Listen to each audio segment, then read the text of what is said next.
Welcome to Business Insight Fredericton. I'm Krista Ross, CEO of the Fredericton Chamber of Commerce. In today's episode, we're speaking to 3 of the top 30 under 30 innovators in Atlantic Canada. First up is Orianna Cordito. She's the Director of Operations at Navico Power. So tell me in your own words, what do you think it means to be an innovator? For me, anything that has to do with how do you make something better or something more approachable for people. What are the different things that you can do to make something more accessible? So you are the Director of Operations here at Navico Power. What does that job entail? I am in charge of the sales team and the solar side of things. So that includes project management of projects, what process we're going to go through, not only in the sales side of things, but also the project and what the client's journey is going to look like. And then overall operations of the business of different aspects, like in human resources, or how do we grow other aspects of the company. So for example, we're looking to expand to the Caribbean, so that will be another project I will be responsible for. Tell us about Navico. What is the business all about? Navico is a renewable energy company. We would be considered a developer because we are a project manager. So that means that anyone that wants to do solar or wind energy and they come to us, we gather all the process for them. So we would do everything from design, engineering, all the permits, equipment procurement, installation, and then operation and maintenance. So everything will be included in one bundle. So your business is all about sustainability? Yes. So that leads me to another commendation you just received, and you were chosen for Canada in the top 30 under 30 sustainable leaders in Canada by Corporate Knights. Tell me about that. So that was really exciting because, again, it's being passionate about what you're doing. I couldn't be in a job where there was no impact. And it's really cool that it's Canada-wide because I got to meet a bunch of people from other provinces in Canada to talk about why are we passionate about sustainability and the environment. So tell me about the clients that you have here at Navico. So we do residential projects and commercial projects, and we would also be open to utility scale projects if there's a tender out there. So a utility scale project would be a project that is connected directly to the grid, and we're talking about 1 megawatt. So for example, a solar farm that you grab a piece of land and you install a bunch of solar panels and then you connect that to the grid so it becomes generation just for the grid, which means it doesn't have a direct client consumers. Another example can be like in our building here in our office, we also installed solar. It's about to be turned on. It's really excited as well. But currently we have around 20 houses on the go. And then we also are installing at Picaroons. You're only 24. Yes. And this is a big career milestone. How do you feel about getting those so early in your career? It's crazy to think about that I'm 24 and now I'm thinking, okay, what's next? And then it's like, well, you don't have to like think about all the things that you're doing next, but it's pretty cool. It's pretty awesome. Tell me about the career or business milestones that you think might have been a determining factor in being selected for this award. When I came to Canada, I came here in 2015, I went to St. Thomas University, and the first thing that I applied for was with the PDC Center, so the Pont d'Espagne Center.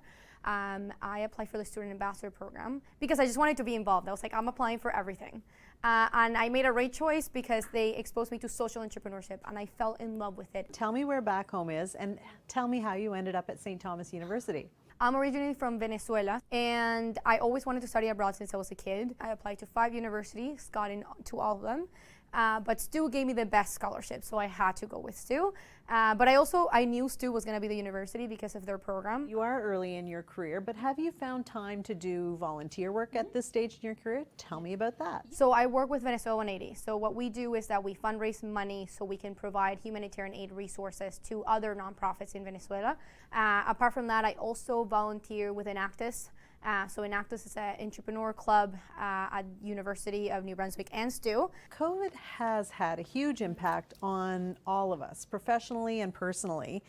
Tell me how it's affected Navico, and as an innovator, how have you responded to that challenge? COVID-19 had a really big impact with timelines of projects because of the supply chain, and it has also increased the pricing of our products and equipment. So that's why we had to create the leasing model. But now we had not only the issue of supply chain, but how the price of the project were actually increasing when we have been seeing in the industry that they were decreasing. So we did lose some of the clients because of COVID, because they had to decide to keep their door open, which we obviously support. In this business, who do you consider to be your competition? other installers in the solar industry side of things could be a competitor. The only thing that differentiates us from them is that we can finance projects. Most of the times installers, they do a great work, and that's why we partner with them. So there's also opportunity for partnership, but they would be our main competitors when it comes to if someone can pay everything up front, they might want to go with them instead of with us, for example. How many people are on your team? So currently right now in the office we have 6 people, but we also have an online team in India that it's around 7 people. And then we have 1 person in South America. So as Director of Operations here, what would you say has been the most challenging thing you've faced so far? Making sure that there's enough partnerships with the community, like working with different industries, because normally we're raised to believe that everything is a competition and that your company needs to be number one, which of course we should be. But I think that people sometimes forget that collaboration can actually get you there as well. So I think the hardest part of my job is finding who can we collaborate with and continue those collaborations instead of trying to compete with each other. Ori, how do you feel about the economy, the business environment, and what kind of opportunities we have here in New Brunswick? The network that we have in Fredericton, New Brunswick specifically is amazing. I think everyone works with each other. Since I arrived as a student, if it wasn't for Planet Hatch and Ignite Fredericton at the beginning, that's how I got introduced to the Chamber of Commerce after.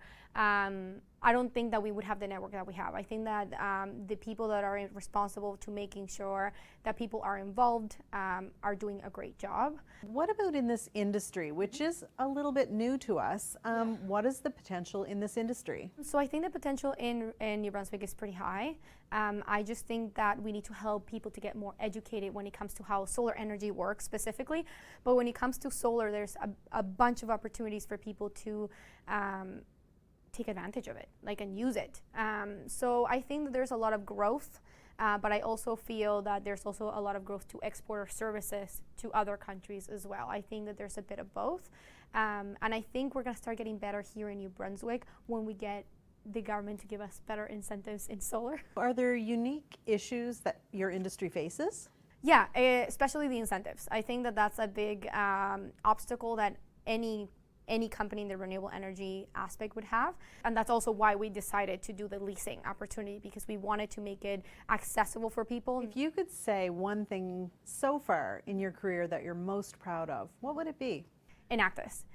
Working with Enactus in creating projects that had impact, it was my best highlight from university was Enactus. Where do you see yourself a year from now, or 3 years from now, or even 5 years from now? So 1 year from now, I expect that Navico has grown bigger and that we have more solar projects happening and that we actually expand to the Caribbean. I think that will be super awesome. I want to be able to practice entrepreneurship also by myself.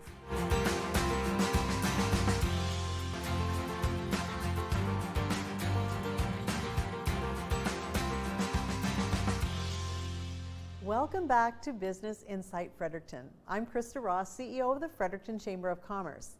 In this episode, we're speaking to some of the top 30 under 30 innovators in Atlantic Canada. Up next, we'll be speaking to Tosin Ajibola from Welcome You. It was really great for me to have been recognized, and I felt really proud of myself and what the journey has been so far. So it was a great feeling. So you were selected for this honor alongside your business partner, Ronnie. Tell me what you think being an innovator actually means. It's just pretty much taking a lot of things that already exist, right, and making it more convenient for people to access, and either it's time efficient or maybe you're cutting costs, right? Just making life easier for your customers and people that you want to service, pretty much. So you're the co-founder of Welcome You. What does the business do? So Welcome You is a settlement technology company to help newcomers like myself, right, who are moving to Canada and trying to get a better life here, trying to understand what the culture is like, trying to settle down in a new environment that's far away from home. So we pretty much had personal experiences coming in here, a lot of information we didn't have access to, a lot of services we didn't know how to get a hold of. And I mean, we realized that this is something that we can build and help people who are coming behind us, and we decided to set up Welcome You. Would your clients be people who are already here, who have just arrived, or people who perhaps are still overseas or somewhere else and contemplating coming? So yeah, our ideal clients are people who have been approved to come but have not arrived yet. What types of services or information are you able to provide to make that transition easier for them? One of the biggest challenges around accommodation, and what we did at Welcome You was to kind of mirror all of the requirements in your home country, right, and produce and present that before your landlord here in Canada so that it's acceptable and you don't have any issues around applying for your accommodation, really. Where are you at in the life cycle of the business? So we incorporated the company officially in May 2020 during the pandemic, and we've been trying out different processes, different prototypes as well, and we've been doing those testings. In August of 2021, we started an early adopters program, right, where we service customers from Nigeria, from India, from Dubai, and most recently from Sri Lanka as well. And we try to use that to understand the market even more and make more validations. So we've built an MVP product right now, which was soft launched. And I mean, with all the learnings from August up until now, we intend to conclude on our MVP, which will launch in January of the new year. So how did it come about that you were nominated for the top 30 under 30 innovators, and how did it come about that you were selected? I think I'll just attribute it to a lot of the works that we've been participating in and how much effort we've tried to put into making sure that New Brunswick is home for a lot of international students. A lot of efforts around driving retention and making sure that people understand the value and the opportunities that we have here in New Brunswick, in Fredericton, New Brunswick, and even the Atlantic region as a whole. You grew up in Nigeria and you went to school and got your undergrad there. And then you left and came to Fredericton, New Brunswick to study at the University of New Brunswick. Yep. That's a big step. Oh yeah, it was. Tell me about what precipitated that decision. I knew I was going to get more value here, right, in Canada, because I mean it's a way more developed country as well. The educational system is a lot greater as well, and I really love the practicality of the program. Just like I mentioned, I did a lot of research. I realized how much hands-on you had to be with school and with getting that degree, and also building the company out of the program at TME. So it was not really a tough choice for me to make because I've had some international experiences as well. With the TME program, you have to develop a business plan, and many of those business plans have gone on to become hugely successful companies.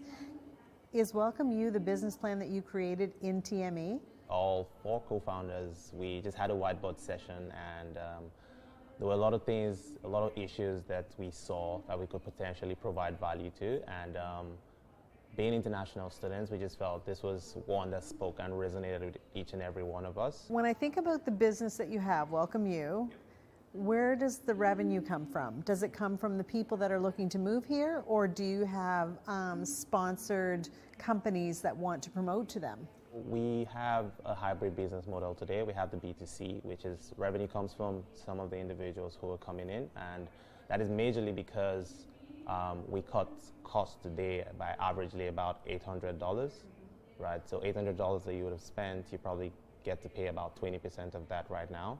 So it's more value to them, so they're happy to pay that fee. And then also a B2B model with some of the service providers that we have today. So we do some revenue share as well. COVID has had a huge impact on businesses. Tell me what kind of an impact that it had on Welcome You. We had to adjust to the remote working. We had to adjust to a lot of the new reality that we had here. So we didn't have so many issues dealing with COVID. When you speak of your team, how many people are on the team? There's 11 people on the team. And how many of the 11 are doing this as their full-time activity? There's 4, yes. And then we have some people working part-time, just helping out with people. And we also have a buddy, just more like a buddy program. It might take a lot of people a month, people who are maybe extroverted in nature, who can go out to get a lot of things that they need, a lot of information. But there are a lot of people who will probably take about 6 months.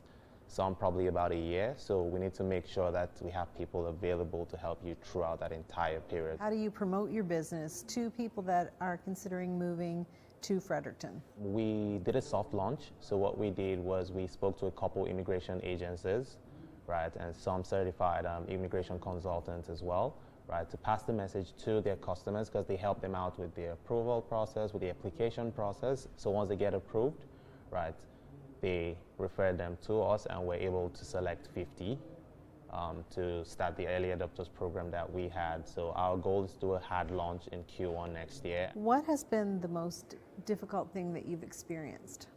The number of no's, the definition of no just means next opportunity. We try not to concentrate so much on the fact that we got a no, but the reason behind the no, right? So what can we do better to get a yes next time? Even though you are at an early stage in your career, I'd like to ask you, so far, what is it that you are most proud of in your business life?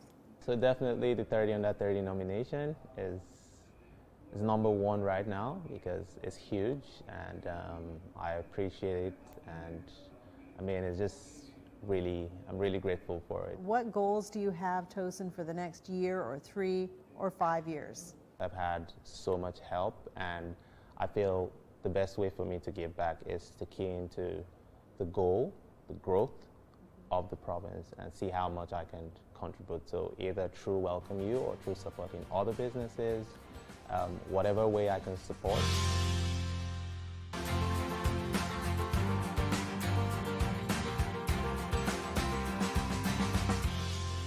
Welcome back to Business Insight Fredericton. I'm Krista Ross, CEO of the Fredericton Chamber of Commerce. In today's episode, we're speaking to 3 of the top 30 under 30 innovators in Atlantic Canada as chosen by Atlantic Business Magazine. Next up, we're speaking to Keelan Gagnon, who is the COO of Syntec.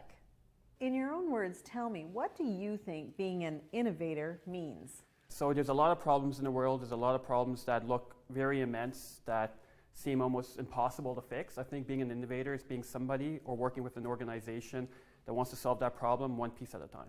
So you're the co-founder of Syntec. What does that job entail? What do you do for the company? My main role is on the operations side, so I work a lot with the operations of the company. I work with the sales team as well, and really help to grow, make sure the operations are efficient and help grow the sales efforts and business development efforts of the company. Why don't you tell me a bit about Syntec? Our main mission is to simplify the energy efficiency retrofit journey for building owners.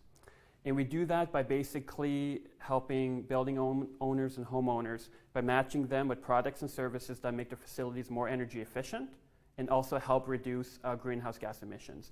Now, Krista, the reason why this is so important, as you know, there's a climate crisis out there.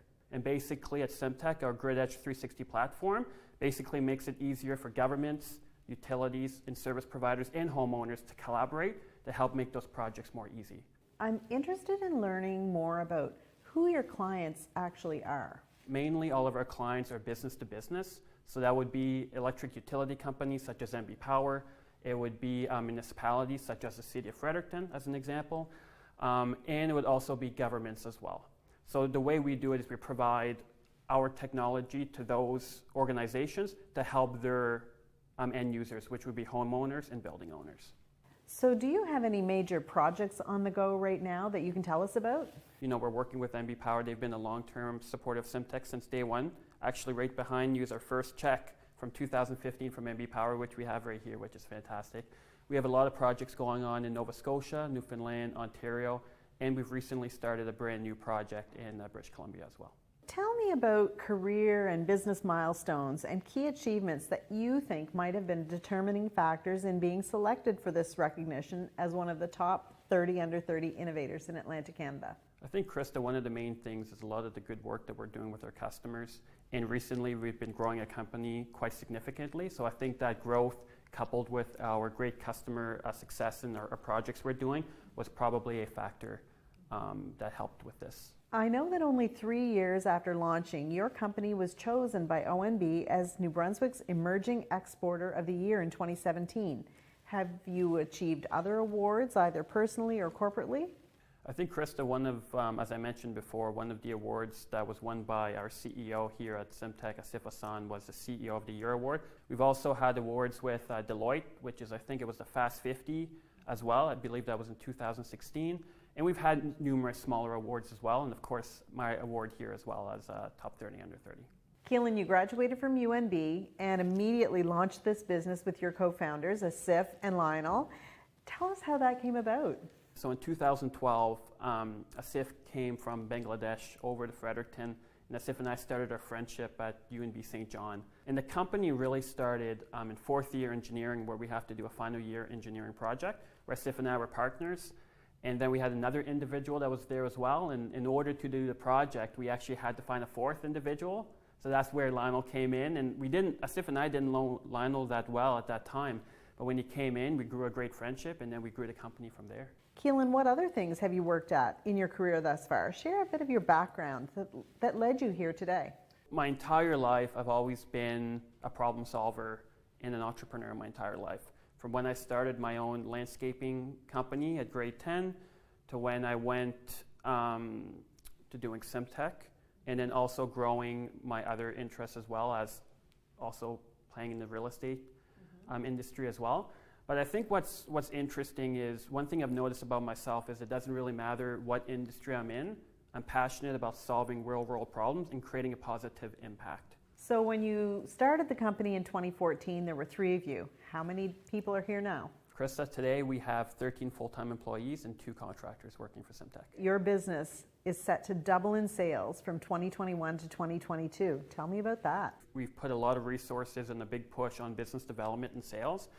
And with our networks we've done today, we're working a lot with channel partners. So we're growing across Canada extremely rapidly, and we're really starting to get a bigger foothold in the US. So our growth and our sales potential is going skyrocketing up in that direction. COVID has had a huge impact on businesses. How did it affect Syntec? And as an innovator, how did you respond to the challenges? What it did is it grew one side of our business and it doubled and tripled it. And then the other side of the business, it almost shut it down. So by being an innovator, you have to innovate and you have to change and you have to grow. Because we found out that we're great as a team, we can work as a team, and we can solve the problems coming our way. And also for us, COVID enabled us to essentially accelerate some of our efforts with our partners, just because the entire concept of not being able to go within a building or within a facility and being low touch, no touch, that's actually helped our business grow. Does competition play into your marketing or your operations plans? In Canada, we might have 1 or 2 competitive companies. In the US, there's a couple more. But in the type of market we're in, there's enough room for everybody, so we're not trying to step on each other, because we all know that the impact that we want to have is positive. What is the most difficult thing you've experienced so far? Running a startup, running a small company, you always have to be nimble and you always have to try new things. So being comfortable with being uncomfortable is very important, and that's something that I've learned to do extremely well, and that's something that we're trying to teach everybody here at Syntec, that you have to be comfortable with being uncomfortable. Keelan, how do you feel about the economy and business opportunities here in New Brunswick? The access to high quality mentors in the network we have in Fredericton, I don't think is publicized, and a lot of people don't know it as much. You really have to live here to know it. And for us, especially in our industry, we have MB Power, which is a vertically integrated utility, and they're open to innovate and they're open to talk to us. They've been our partners since 2014. And also there's Siemens here as well that has their smart grid research lab here as well. So in our industry, for what we want to do, Fredericton and New Brunswick is a perfect spot. If you could name one thing so far in your career, Keelan, that you're the most proud of, what would it be? Everybody wants to help each other grow, right? That's one of the things I think is the foundation to where we are today. I think it's the foundation of who I am, and it's the foundation of who Asif is as well. We're giving back to the community like the community gave back to us, so that is one thing I'm extremely grateful for. We're always looking for great companies with a unique story to feature on the show. If you have suggestions, please get in touch with us.